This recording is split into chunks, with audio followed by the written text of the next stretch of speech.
Hey there guys, I'm back to another video. Today I'm here showcasing my Nintendo Wii collection. It's been a few years since I have updated this collection for the channel, and it's simply because I haven't been buying a lot of Wii games over the years. I think in this past year I bought probably the most Wii games for my collection, which is very surprising. I feel like the Wii is a console that you could always be collecting for because there's so many games for the console. Whether you feel like, you're done with your collection, there's always some other shovelware games or maybe even cheaper games that you may be interested in that is available on the console. So pretty much I'm going to be going through every single game that I have here. Going to be talking about some of them, not going to be talking about some of them just because I haven't played a lot of these games, if I'm going to be honest.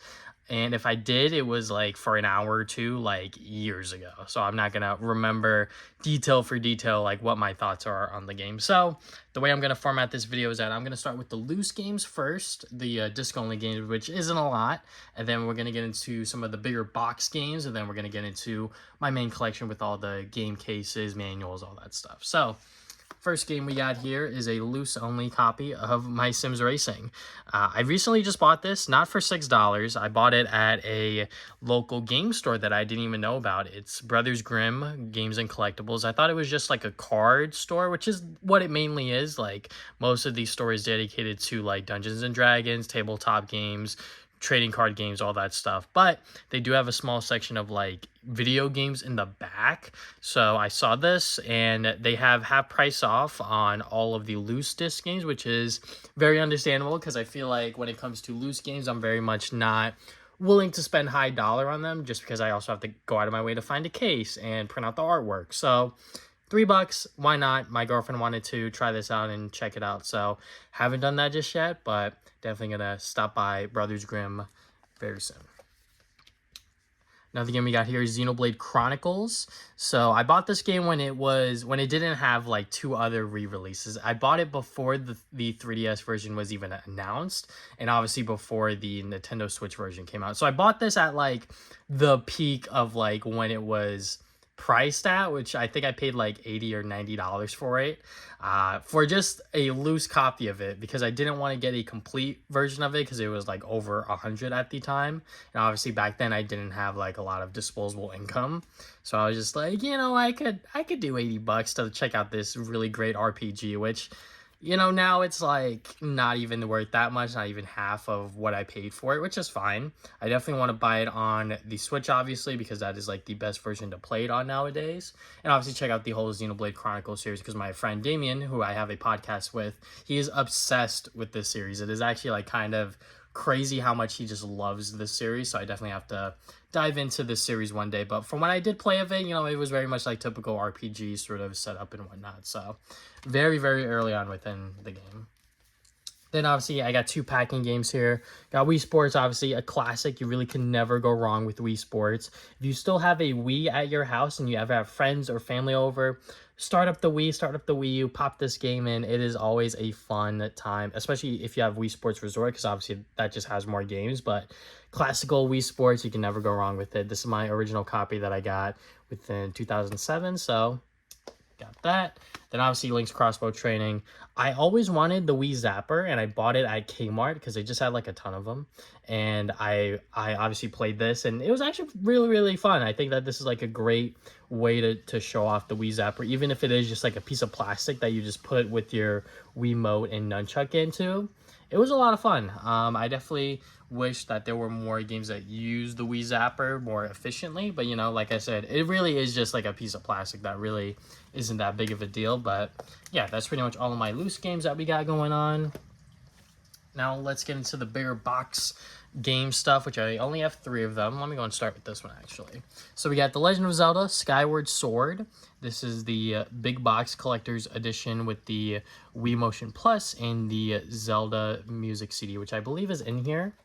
I saw that the game was in here, but I didn't exactly open up everything. So I still have the wrapper for the Wii Motion Plus controller. And then obviously, let me try to go and take everything out without ruining it. It's getting stuck on something back here. Don't know exactly what, but let me see. Something's getting caught in here. So we got the instructions for the Wii Motion Plus controller. The game was just getting stuck on some. But yeah, we have The Legend of Zelda Skyward Sword. This nice shiny cover. And the CD soundtrack is right there. So yeah, I mean, this is a game that is very notorious within the Zelda community. This is my first ever Zelda game and my first ever 3D Zelda game. So that could either be a good thing or a bad thing. I really had no idea what I was doing because I was really younger, obviously. And I had no idea how Zelda games worked or anything like that. So I used a walkthrough for like most of my playthrough. I think it's a fine game. I'm not exactly in love with it. I think this is the reason why I'm not too fond of like 3D Zelda games in general. My favorite Zelda game is Zelda A Link Between Worlds on the 3DS because I just love 2D Zelda and I love what that game was able to do with the formula. And I'm very, very excited for the new 2D Zelda game, like actual Zelda game. So yeah, but you know, Skyward Sword, they recently re-released it on the Switch, so you know, more people could play it on modern consoles if you don't have a Wii or Wii U. But yeah, this game, I think it's fine. It might even be borderline bad if I think about it sometimes, but it is what it is, you know. I definitely wanted to like it and enjoy more because this was, like I said, my first ever Zelda experience, and unfortunately it was not the greatest.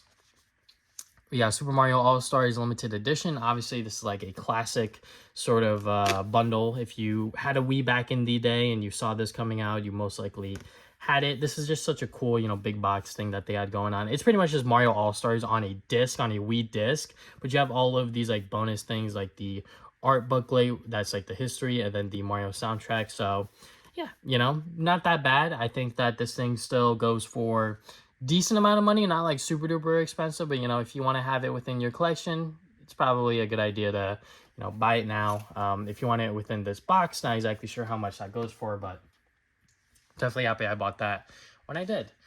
Now we got the next collector's edition that Nintendo did, which was the Kirby's Dream Collection, which is pretty much just 6 Kirby games on a Wii disc, which I think is a lot more enticing because Kirby never had like a really big compilation like this before. So this is pretty cool. You got pretty much all of the Kirby Dreamland games. You got Kirby Adventure, Kirby Superstar, and Kirby 64, which I think is really, really cool because Kirby 64 is a pretty expensive N64 game like most N64 games are. And I think that this collection isn't that expensive. I think they just made way too many. I think they were anticipating a lot more people to buy it.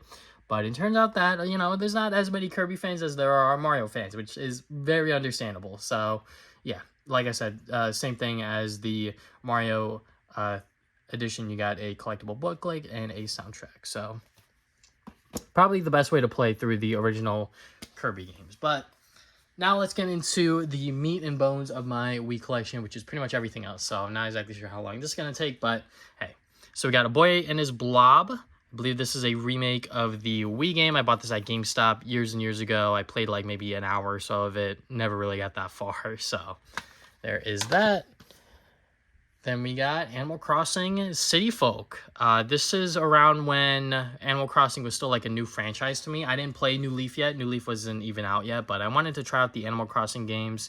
And, you know, I bought this on eBay. I actually bought it from a fellow YouTuber named Sick Cooper / Double Dumb Video Games. This was before he even had like his own video game store and everything like that. So I bought it from his eBay store for like $10 loose.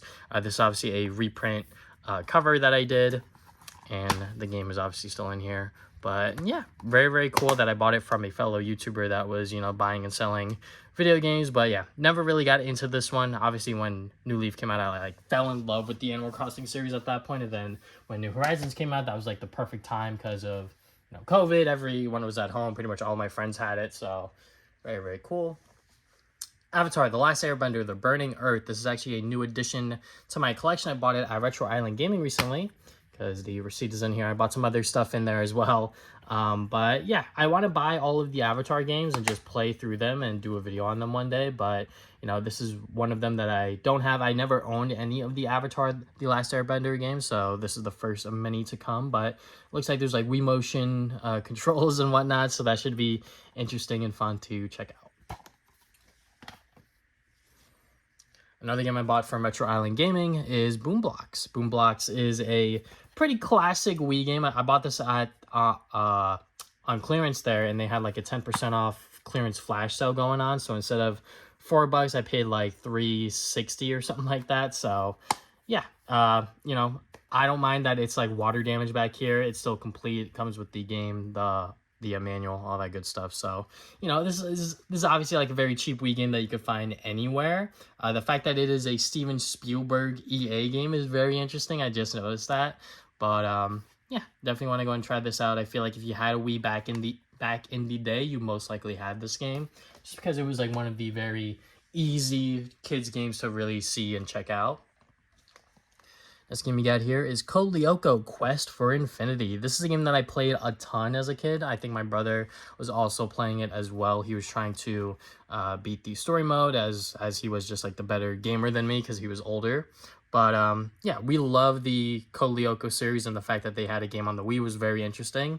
There was a lot of Wii motion control stuff. I'm not exactly sure if this was a new story. I think it just followed the show, which was kind of cool because back in those days it was very hard to follow shows as a kid. You know, nowadays you could just look it up on like streaming services or whatever, but you know, you really had to like find out like when new episodes were coming out, and you had to sit down and watch it or record it or whatever. But anyways, Code Lyoko Quest for Infinity, you know, not a bad tie-in game. I'm sure if I played it nowadays I would have, you know, not so much more favorable things to say, but it is what it is. I'll talk about these two together because it is Cooking Mama Cook Off and Cooking Mama World Kitchen.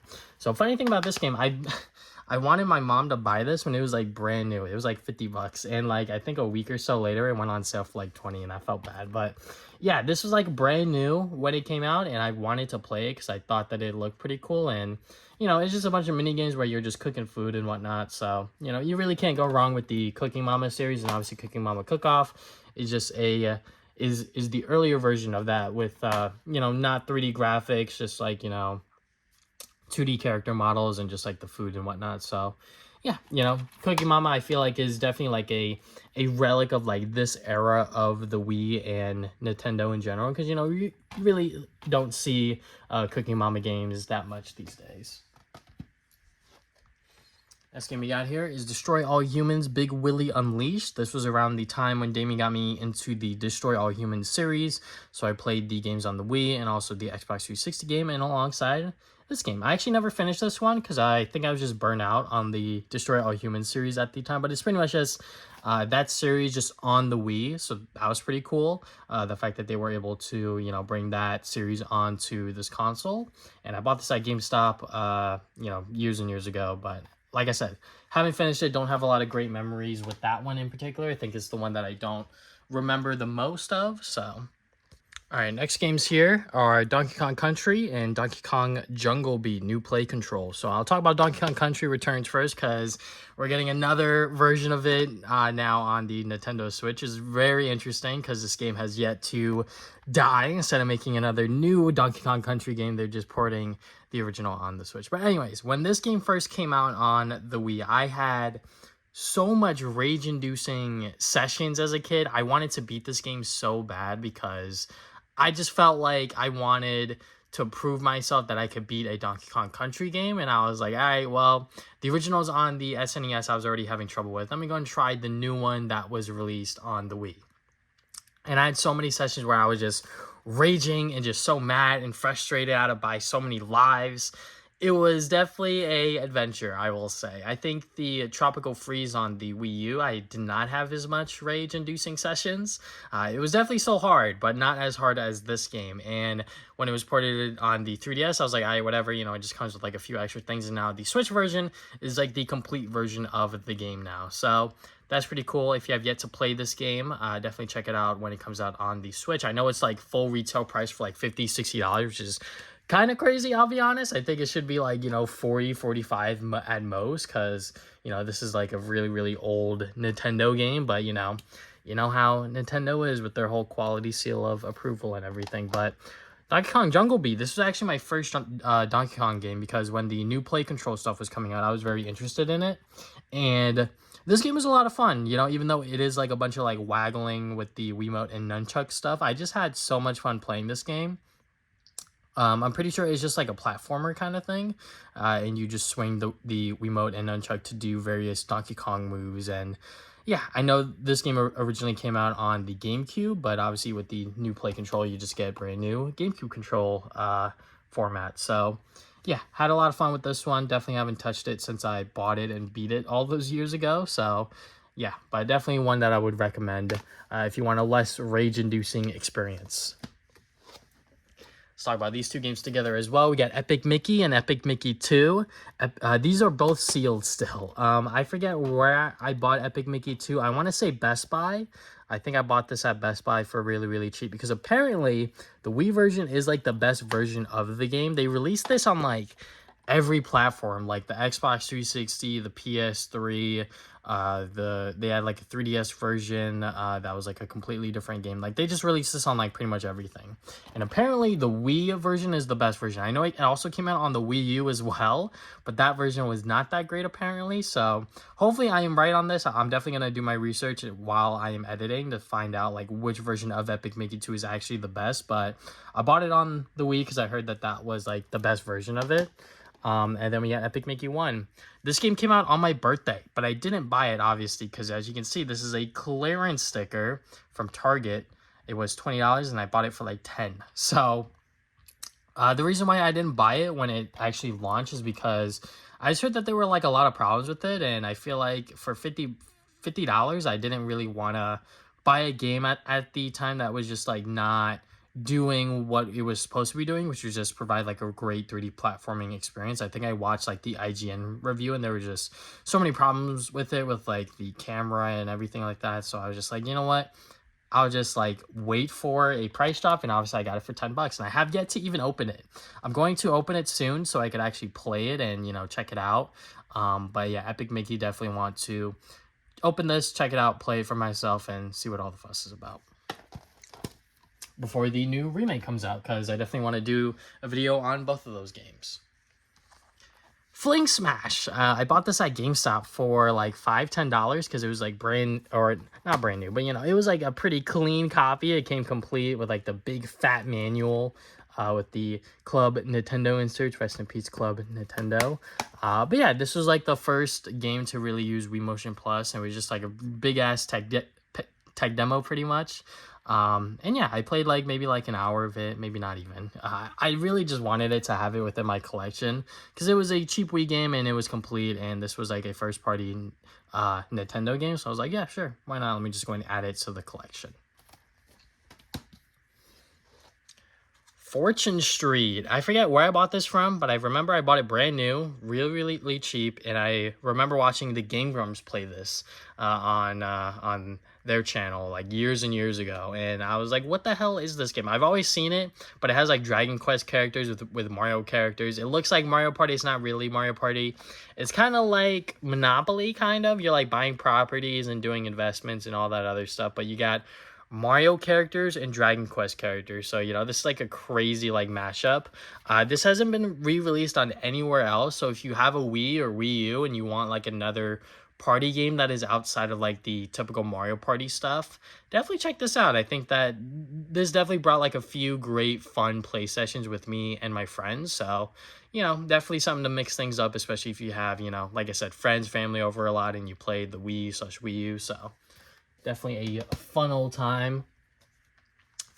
Just Dance 4. I think my brother bought this. Don't exactly know why, but I'm sure he got it for cheap. It definitely feels like a used game.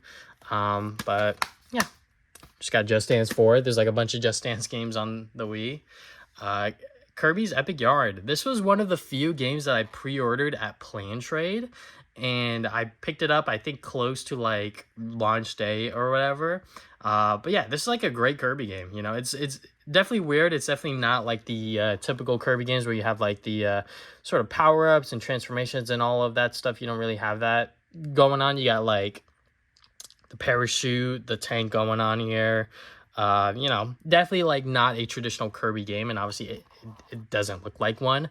But I had a great time with this game. I think that, you know, oh yeah, I have the Club Nintendo like patch here, sticker patch or whatever. Oh god, is it stuck on the manual? Oh god, it got stuck on the manual because now I took a bit of it off. Anyways, yeah, I got this patch from Club Nintendo because this was pretty cool. I used tape to like cover up the adhesive because I was like, I don't want to have it all be sticky or whatever. I definitely should have just like kept it the way it was anyways. But yeah, you know, Kirby's Epic Yarn, definitely. I should probably go and put this in the back here. Hopefully I don't forget that that's there. I'll definitely remember it's there, hopefully.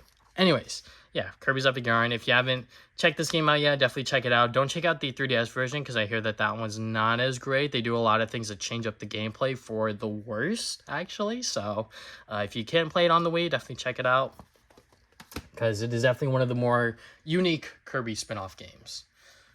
And then we got a mainline Kirby game, Kirby's Return to Dreamland. I will never forget when this game, a little bit after the Wii ended, like this game was obviously like a very late Wii title, and this game was just like through the roof in like prices. For some reason it was going for like 60, 70, maybe even like $80 because it was just super duper rare. And then I guess Nintendo printed more copies because now this game goes for like, you know, $40 at most. But yeah, this was like the start of like the new era of like 2D Kirby games. And rightfully so. This is like one of the best Kirby games ever. Like it is just so goddamn good. You know, it's just pretty much like just like the traditional Kirby formula, but it does a lot of great things with the new abilities, the sort of big, you know, sword you got going on here. You got other copy abilities as well. There's 4-player multiplayer. It's honestly just like a great Kirby adventure that really is like the stepping stone to this new era of Kirby, because then we got Kirby Triple Deluxe, and then we got Kirby Planet Robobot, which is my personal favorite Kirby game of all time, because that game is just so goddamn good. But yeah, this is definitely like a close second on there. Definitely don't skip out on this one. I definitely really, really love this iteration of Kirby. Klonoa. I will never forget when this game came out, and I was like one of the like 10 people that bought it. I definitely bought it a lot later than most people. I bought it at GameStop because they still had it because no one really wanted it. But yeah, this game came out and it was like a remake of the original PS1 game, which was super duper uber expensive, and it is still super duper uber expensive. Like it is like $1,000 PS1 game, which is like insanity for me because I'm just like, I can never spend $1,000 on a single video game. You know, as much as I love Klonoa, I feel like spending that much on a single game is absurd. Anyways, this is a remake of the PS1 game, like I said, and it is not that bad. They do a lot of things in here that are definitely not, you know, in line with like how people like it. I think there's like voice acting in it, which is like really, really bad. But like the platforming, the way the game looks, I think it's all fine. Definitely play the new Phantom Reverie because that also includes Klonoa 2. So, you know, you're definitely going to get your bang for your buck there. But I definitely recommend still checking this version out because this was around the time that they were trying to make, you know, Klonoa have a comeback of some sort. But obviously there was no marketing behind it. Not many people really even knew that this game came out. But yeah, you know, to like the 10 Klonoa fans out there that bought it when it was still on store shelves, I'm with you on there. Definitely bought it with you. But yeah, definitely want to see the series make a comeback, hopefully. You know, I know that Phantom Reverie Collection came out, but nothing really came of it afterwards. But who knows? We'll see. Anyways, let's talk about these Lego games. So I bought all of these from, actually, I bought this one at a different retro game store. I bought this at Retro Source. It is actually still within my Wii U, just playing it with my girlfriend. But these I bought at Retro Island Gaming. I bought this on the launch day, just because it was part of their buy two get one sale that they always have going on along with this one. Bought this on a different trip. Bought this with a couple of other Wii games that you will see later in the video. But yeah, the Lego Star Wars games, I've always loved them. This is, you know, just like a classic collection with all of the 6 episodes in there, just in the classic Lego format, no voice acting, no anything, you know, just very basic collectathon platforming stuff.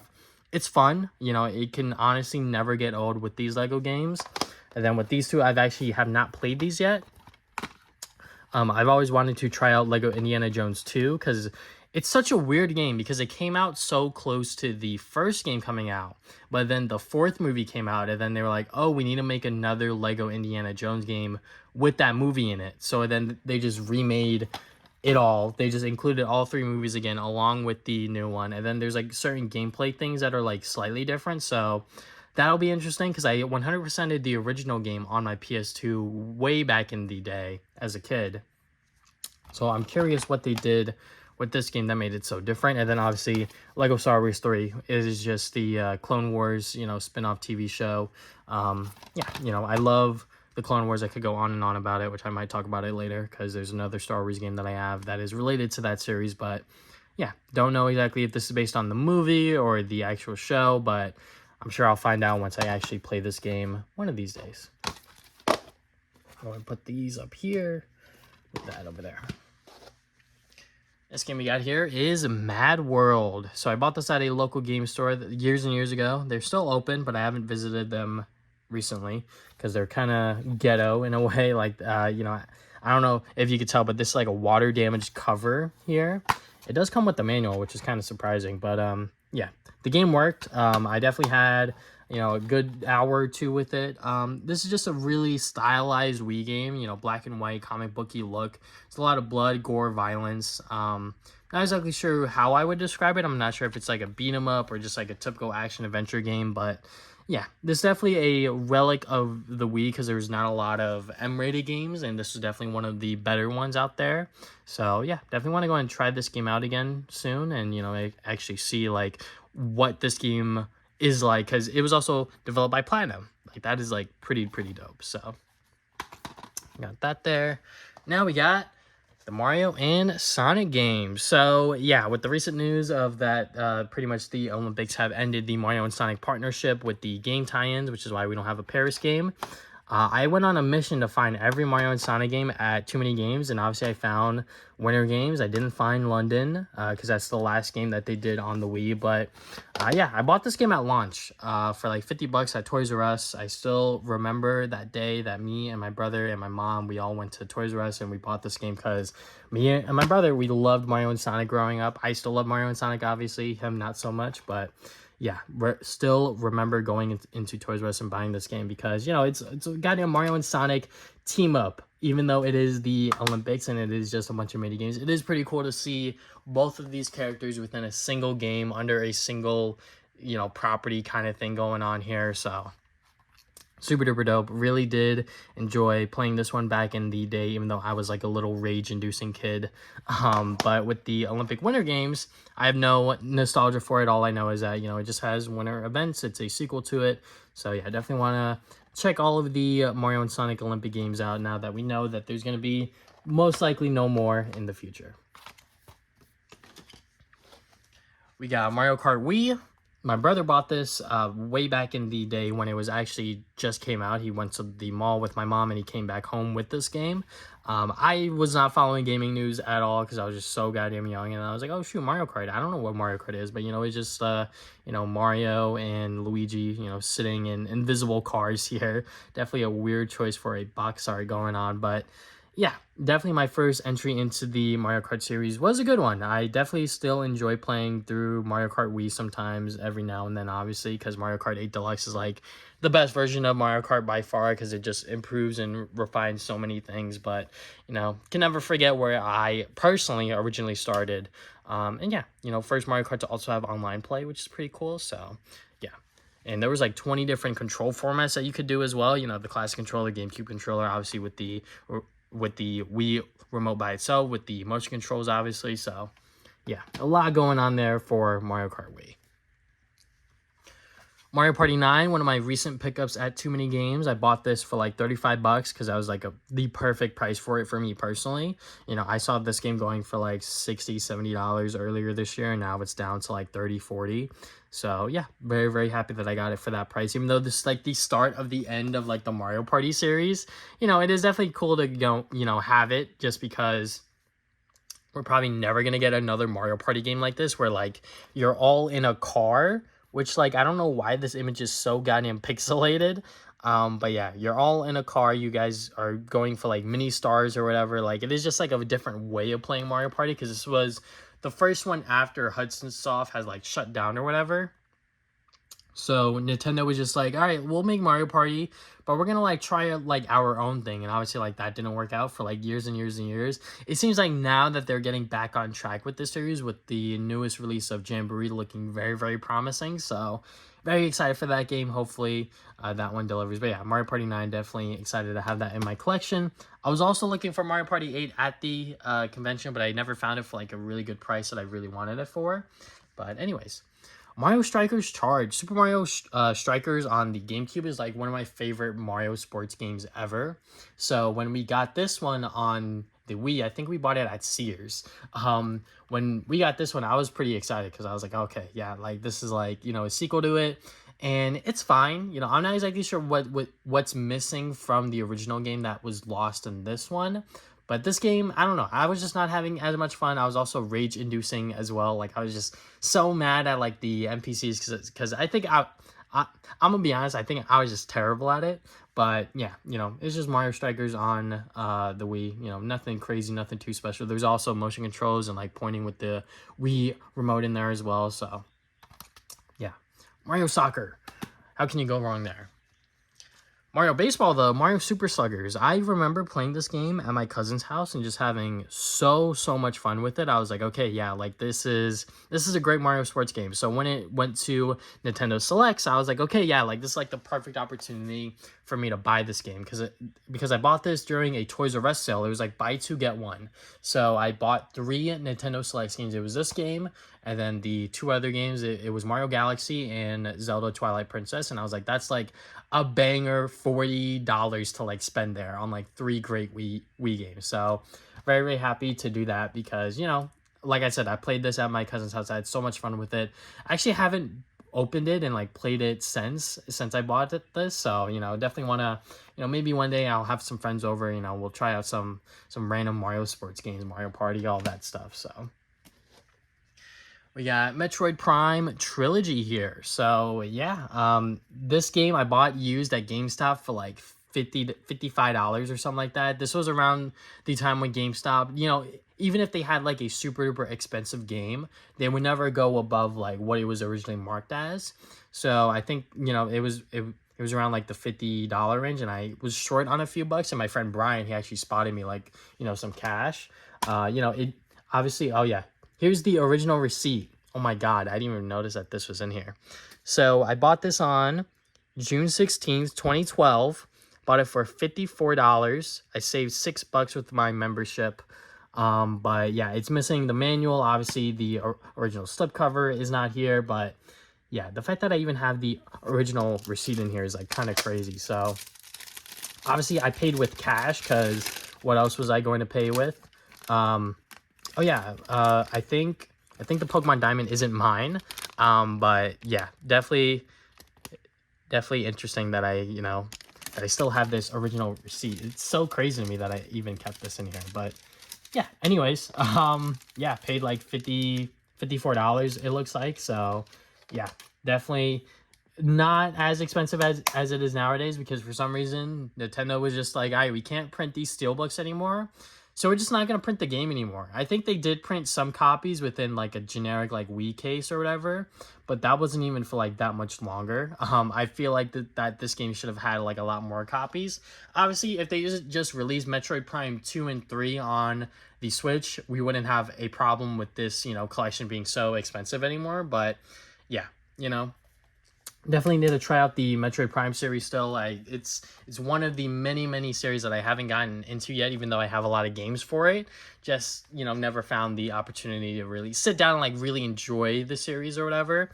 Obviously, Metroid Other M is not a game that I should do that with.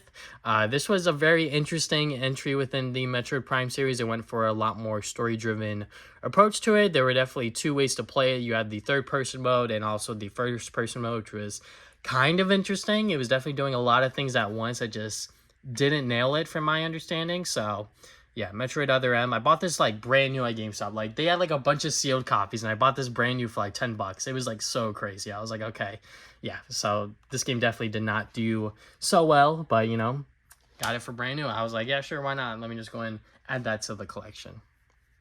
Monopoly.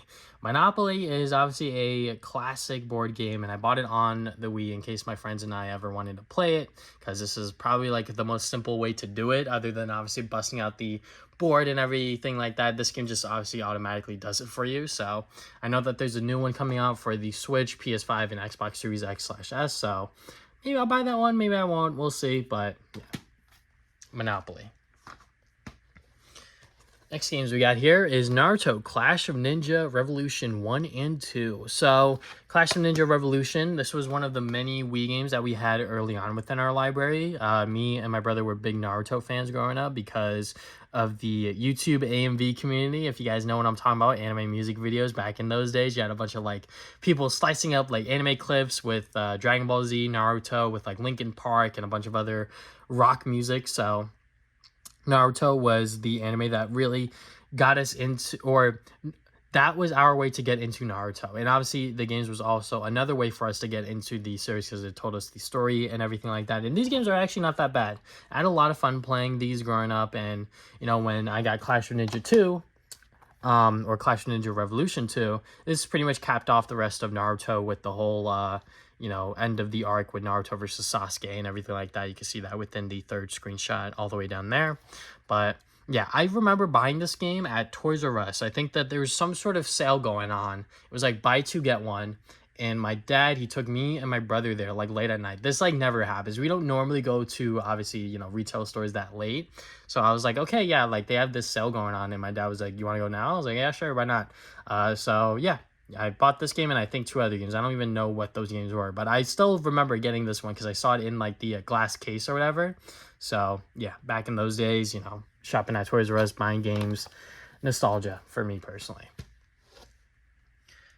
New Super Mario Brothers Wii. I will never forget when this game was initially announced, and it was just so cool to get a Mario game that was 4-player multiplayer platforming. Obviously, once we finally got into it, it was goddamn chaos. It was so chaotic and messy actually playing this with all 4 players, but it was still a lot of fun. I had so much fun playing through this game as a kid, and even nowadays, I feel like this is one of the, you know, New Super Mario Brothers games that really does still, you know, hold up kind of. But yeah, definitely had a lot of fun playing this growing up. This was also a very hard game to find back in those days because this was around the holiday season, so like it was pretty much sold out everywhere. So if you wanted to go and get this game, it was like, you know, nearly impossible to find it. Another one of my too many games pickups is Knight's Journey of Dreams. I think this is a remake, sequel. I'm not exactly sure what it is, but I bought this because it was pretty cheap, and I've been looking out for this game on the Wii for a while now. And I remember Damien playing this at his house, and he liked it. You know, it wasn't like the best game ever, but he definitely, you know, enjoyed what he was playing at the time. I'm not exactly sure what his opinion of it is nowadays, but you know, I wanted to go and add this to my collection because, you know, I wanted to, you know, just have it within my collection and, you know, try it out one day. It is complete. Like I said, one of the cheaper Wii titles. So, yeah. Next games we got here are No More Heroes and No More Heroes 2 Desperate Struggle. So, this game I also bought alongside Mad World at that weird gaming shop. The cover was another reprint cover, or yeah, it was a reprint cover, but it was so bad, so I just reprinted my own. Obviously, it's still like not the best quality ever, but yeah, No More Heroes. It stars Travis Stryker and Travis Touchdown, Travis Stryker. God damn it. Anyways, yeah, he's just a bounty hunter, and you just go around the hub world doing missions. It's kind of fun. I played like a few hours of it a couple years ago. Haven't touched it since. No More Heroes 2 Desperate Struggle. I bought this on eBay when it was like $30, $40, and obviously nowadays it is a lot cheaper because they've re-released it so many times. But yeah, definitely want to try this series out properly, definitely one day, because, you know, my name is Travis, so I definitely have to see what this main protagonist is up to. Next game we got here is Okami. As you can see, 9.5 out of 10 by Play. Don't exactly know who those guys are, but yeah, Okami, a classic PS2/Wii game that is very much well beloved, and I have yet to check it out. I forget where I even bought this from, but yeah, it's complete. Comes with the manual. Definitely want to, you know, check this game out because this is a lot of people's like favorite game of all time. It is very stylized. It is very good looking, but you know, just never had the time to actually check it out in one of Capcom's many great hits, if I can say that. All right, let's talk about this series because I love it. I love Pikmin. Pikmin 1, new play control, and Pikmin 2, new play control. So, Pikmin 1, I think I bought... I forget where I even got this. I think I got this at GameStop. It came in like a generic GameStop case. That's why it has a reprint cover. The one I had, it actually didn't have a manual. So I went into another GameStop, like, or maybe that same GameStop, like months and months later, and I saw a copy with the manual and the Club Nintendo insert, and I was like, hey, can I just like take this? And then the employees were like, yeah, sure, whatever. So I just took that home with me. But yeah, Pikmin. It is a fantastic series. Pretty much you have like 30 days to find all of your ship parts to like get back home. And you have to manage these little guys called Pikmin to help you get all of those parts, explore the area, do all of the things that you have to do. It is a lot of fun. I love what this first Pikmin series was able to do. And on the Wii, it is like the best way to play it because you have the Wiimote, you have the nunchuck, you're able to point and actually like control your Pikmin like as efficiently as possible. It is like probably the best way to play this game. Not to say that the Switch version is inferior, but I think it is just not as responsive as the Wiimote and nunchuck. And then Pikmin 2. When Pikmin 2 came over here on the Wii, it was labeled as Nintendo Select. So I was like, okay, yeah, I definitely have to go and buy that because I know that this was like a much more later Wii title. I bought this at Target. And obviously it was only like 20 bucks, and nowadays this game goes for still a decent amount, which is kind of crazy. So I definitely had the foresight to know that like, hey, I should like buy this game like as soon as possible. There is no reversible cover as the other new Play Control games did have, but yeah, the fat Nintendo manual. I always loved those, but yeah.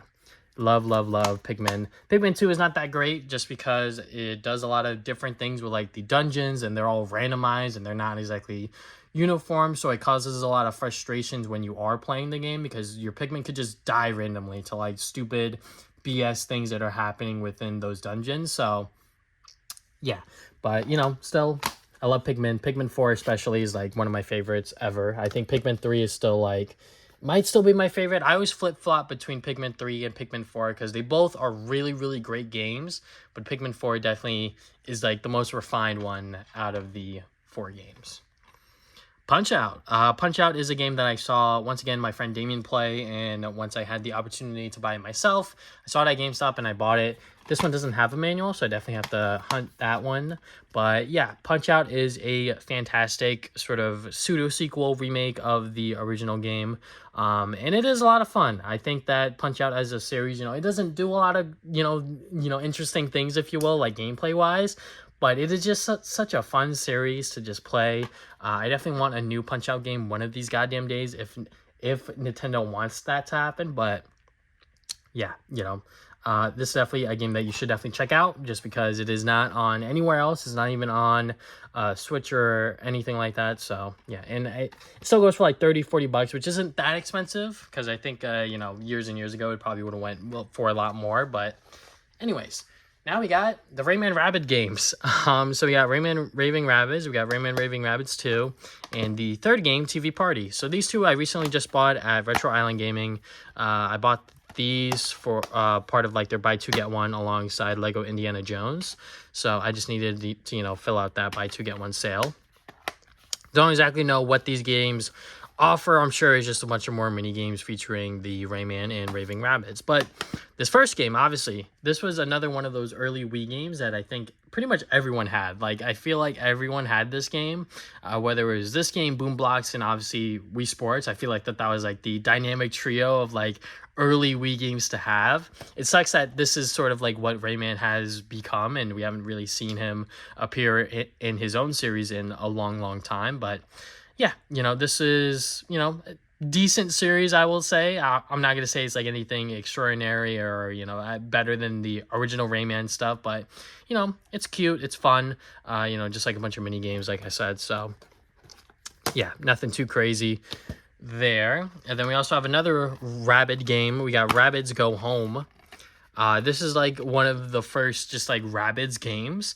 And it's actually not that bad. I think that like the level to level, just like collectathon sort of things that you're doing here with like the goofy Rabbids nature, it's actually kind of fun. I ain't gonna front. So it's been years since I've actually played it, so I don't have exactly like a lot of concrete memories with it. So I apologize for that. Red Steel. Don't remember where I bought this, but I have it. It's complete. It comes with the manual and everything.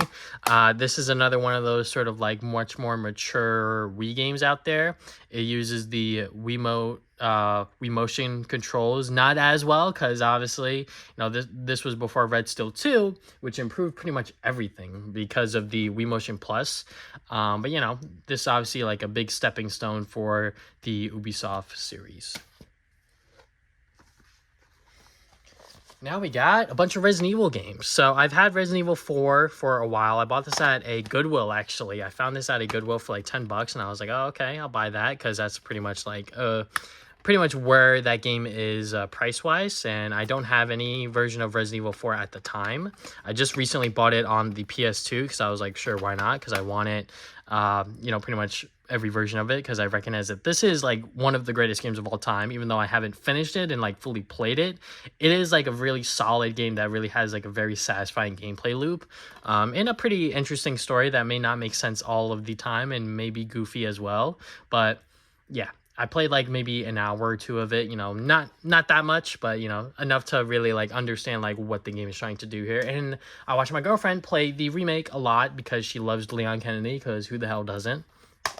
And then we got the on-rail shooters of Resident Evil. We got Resident Evil, the Umbrella Chronicles, and Resident Evil, the Dark Side Chronicles, which is the much more expensive of the two. This one is very, very common. Pretty much you can find this game for like 10, 15 bucks anywhere.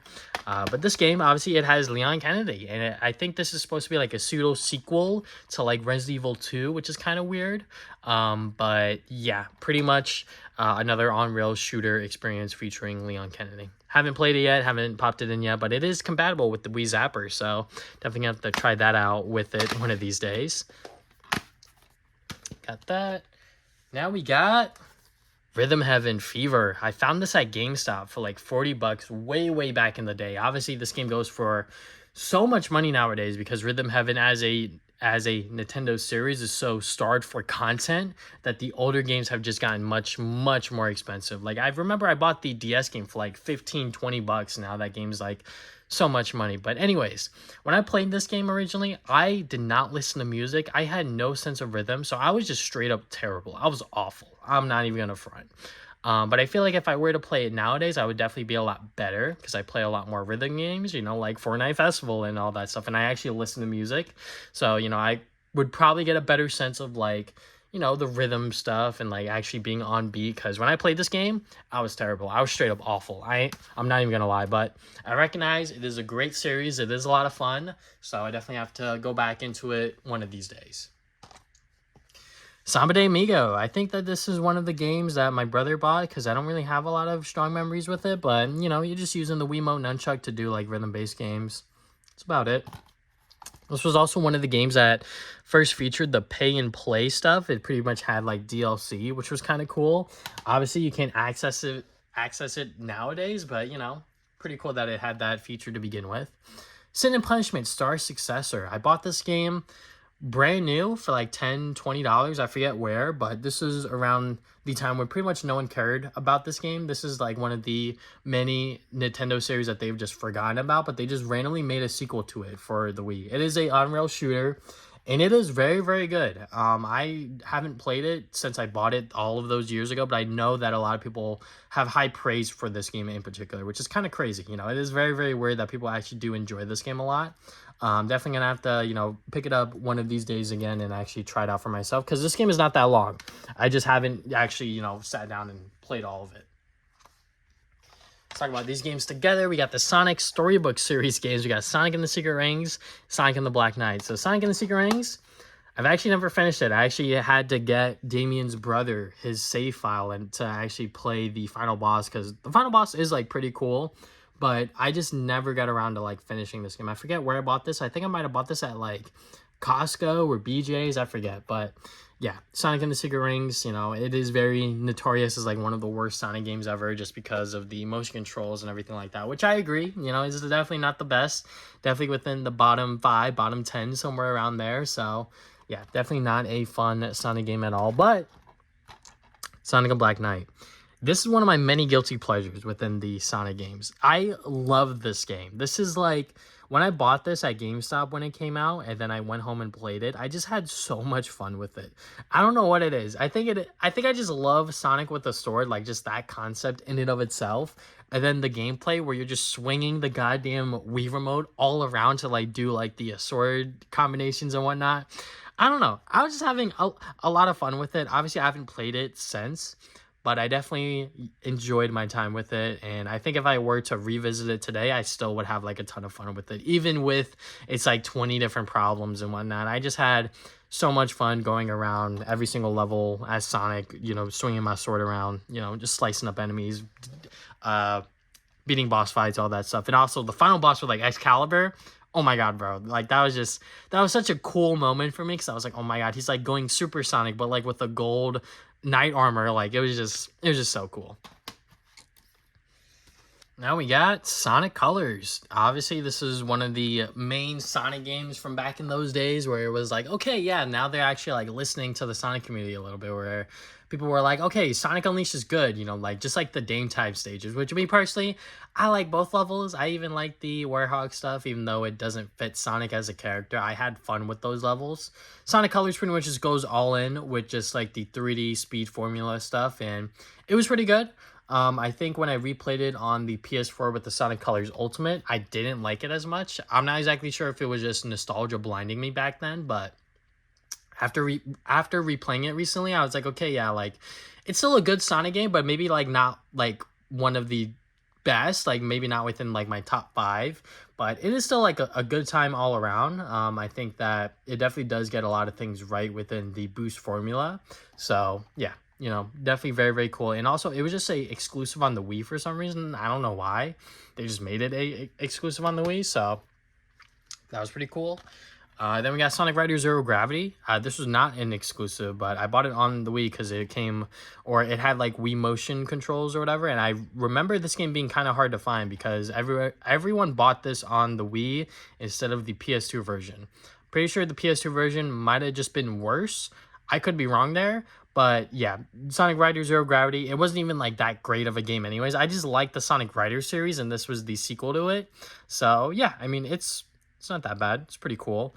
You know, not exactly, you know, good by any means. I feel like Sonic Riders was like the peak of it, and then everything else that they tried afterwards was just not good. So, and speaking of Sonic Unleashed, as I was talking about it earlier, we got the Wii version. The Wii version and the Xbox 360 versions are completely different games because obviously the Wii is not as powerful as the Xbox 360/PS3. So they had to make a different version for the Wii and PS2. And honestly, I kind of like this version, even though it is like pretty much like a rundown version of the sort of Xbox 360 and PS3 ports. I just remember playing this game with the GameCube controller and mashing the shoulder buttons for the Warhog stages. Like that was just so much fun. I don't know why, but it just like filled so much dopamine within my brain. I was like, okay, yeah, like this is like a fun way to play the Warhog stages. So yeah, I think I got all the way up into Eggman Land, and then I just gave up because I was just like, Eggman Land is actually like way too stupid within this game, even though within the Xbox 360 and PS3 version, that Eggman Land is just like infinitely harder for some reason. On the Wii, I just gave up. I was like, I'm not doing this shit. So yeah, Sonic Unleashed, you know, I still like it. You know, it definitely has a lot of problems that, you know, some people have possibly come around for and been like, hey, you know, maybe it might be one of the best Sonic games of all time. Who knows? I'm not saying that, but anyways, Star Wars The Clone Wars lightsaber duels. I'm pretty sure this is just like a really cheap, you know, just like Star Wars tie-in game for the show.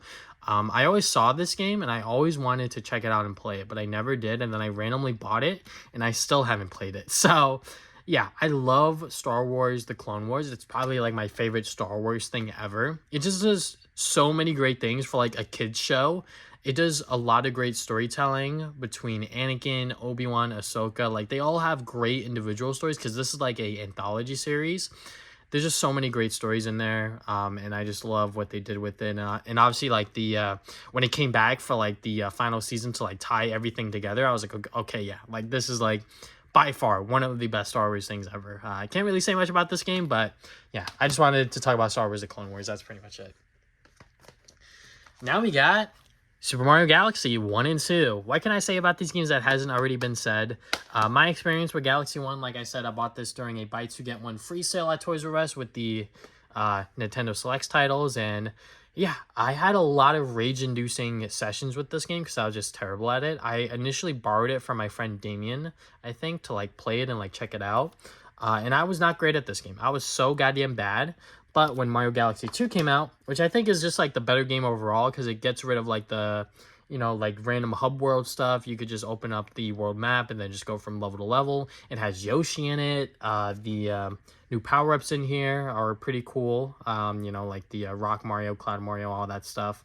So yeah, I just really like Mario Galaxy 2. I had so much fun with it. When I bought it on the Sunday that it came out, I believe, I just played so much of it. I was pretty much nearly done with the game by the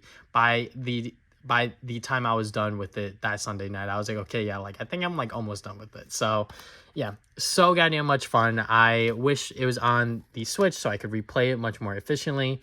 Obviously, Mario Galaxy 1 is on the 3D All-Stars collection, but hey, yeah, this is just like a great duology of just like 3D Mario games it's honestly kind of hard to beat. I love Mario Odyssey, but now that I think about it more, Mario Galaxy 1 and 2 are like so goddamn good.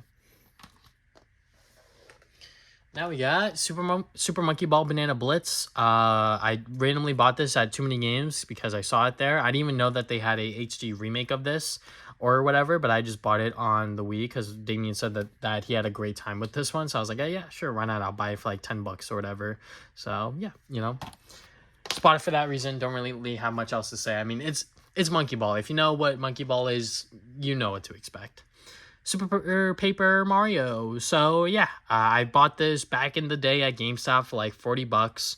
And this was my first ever Paper Mario experience. I couldn't really get that much into it. I don't know. Maybe my kid brain was just too stupid to like really understand what was going on within like the RPG setting.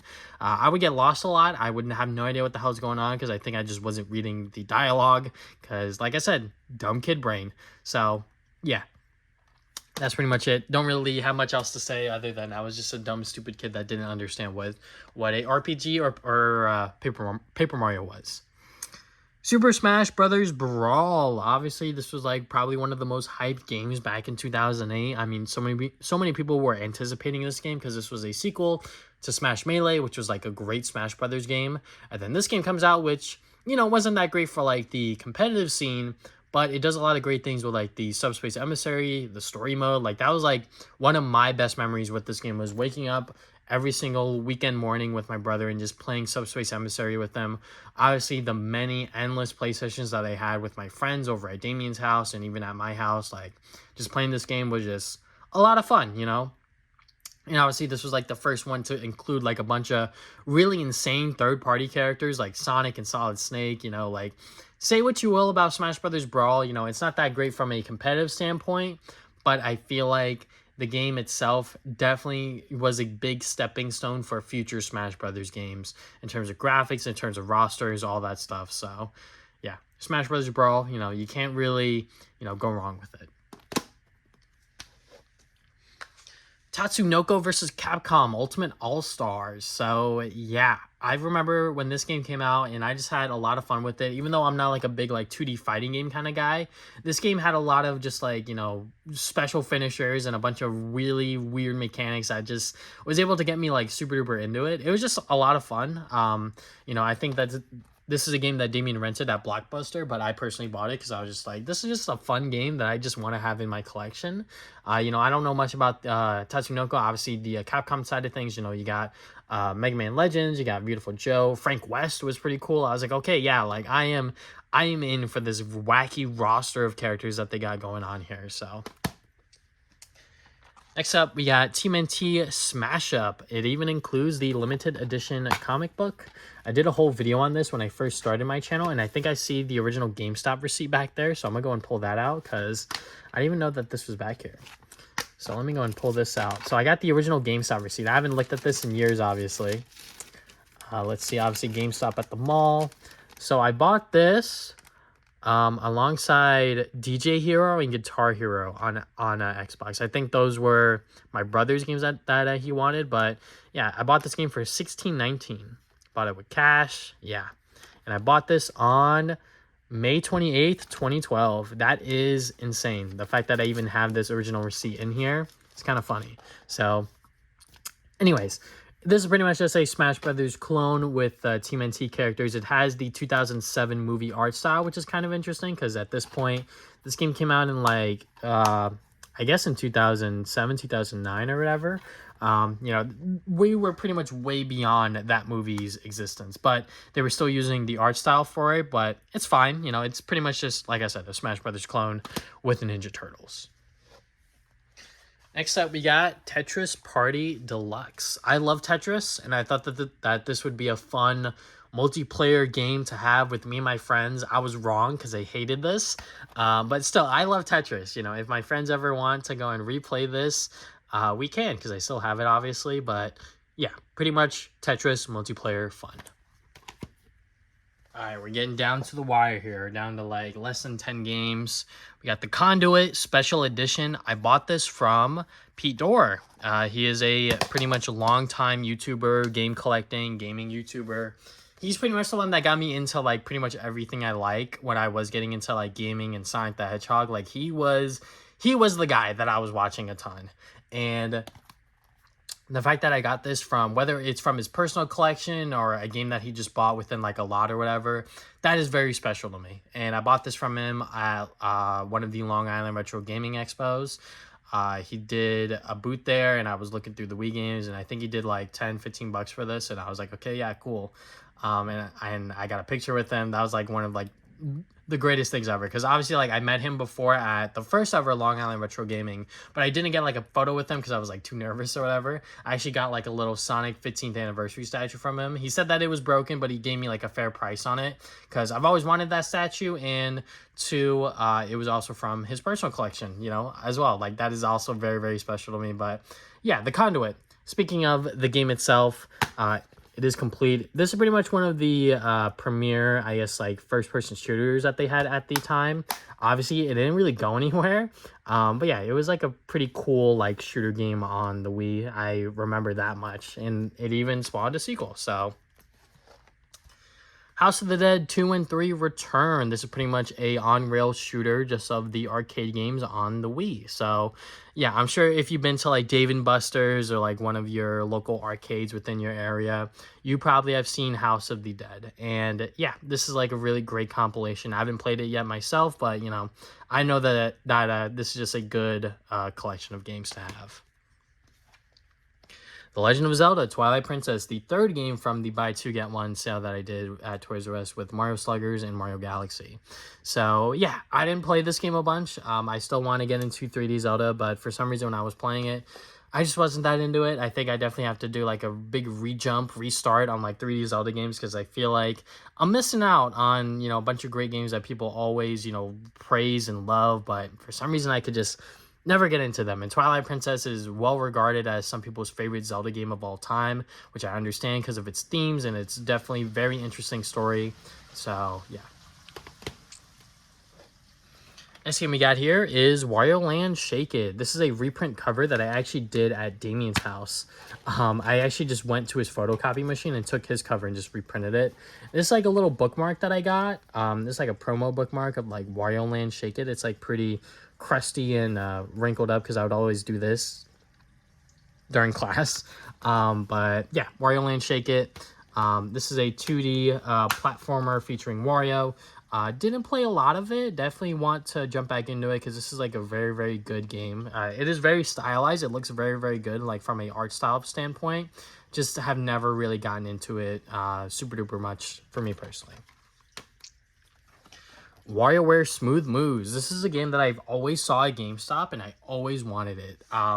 Just because I like the WarioWare games that I played on my laptop through like a DS emulator. And I was like, they have one on the Wii, so I kind of want it. I forget when I bought this, but I bought it at some point within my life. And yeah, now I have it. Pretty much just WarioWare on the Wii. I hear that people love this one. It even has the manual. I didn't even know that. So yeah. We Play, one of the games that my dad got for me and my brother for Christmas when we did get our Wii. He got, obviously, the original Wii and also We Play. And yeah, this is another compilation of just a bunch of mini games that you could play on your Wii that pretty much shows the utilization of the Wiimote and Nunchuck and all that stuff. So yeah, Wii Music. Not a great Wii game. I bought this simply for collecting reasons because it does come complete with all the inserts. It was like very, very cheap at GameStop. Not much else to say. It's actually like a pretty bad game if I'm being honest. And the last game we got here, Wii Sports Resort. I did not buy this at launch or when it came out. This was probably the best time to buy this game because nowadays it's like a $40 game, which is kind of crazy. I think when this game did come out, it was like $50, and you got a Wii Motion Plus controller, or actually the attachment, one or the other. So yeah, this was pretty much their way to show off the Wii Motion Plus attachment, which was pretty much a little thing that you put on the bottom of your Wii remote. And yeah, you got a bunch of different Wii Sports games. You got basketball, you got paragliding, some other stuff, bicycling, you know, a bunch of crazy things going on there. I bought that because my girlfriend, she was watching Queso. I don't know if you guys know who Queso is. He's like one of the biggest Twitch streamers on right now, but he was playing Wii Sports Resort at one point, and she was like, I want Wii Sports Resort. And I was like, okay, fine. But I bought this at like $50 just because the game store that we went to, that's what they had it at. And we looked on eBay, and it was like, you know, $10 to $15 more if I were to just, or it was $10 to $15 less on eBay, but I was like, all right, fine, like, she wants it that bad, all right, fine, we'll buy it. But it is a fun game, I ain't going front, but we haven't played it since, so I'm kind of mad about that. Not really. Anyways, that is my entire Wii collection. If you stuck around that long, I thank you. This was a long video, so I appreciate you sticking around. But yeah, I hope you guys enjoyed the video. If you guys have any Wii games, any Wii recommendations for me, be sure to leave them in the comment section below. I would love to hear them. Thank you guys for watching. If you guys haven't already, you can subscribe. I put new videos up on Saturdays. You can follow me on social media. I'm on Facebook, Twitter, Instagram, TikTok at TV Sonic Gaming. You can also check out my podcast called the Travis and Damien Podcast. We talk about games, movies, and anime every other week. And yeah, that's all I have for today. Thank you guys for watching this video once again. Now, see you guys next time with more videos.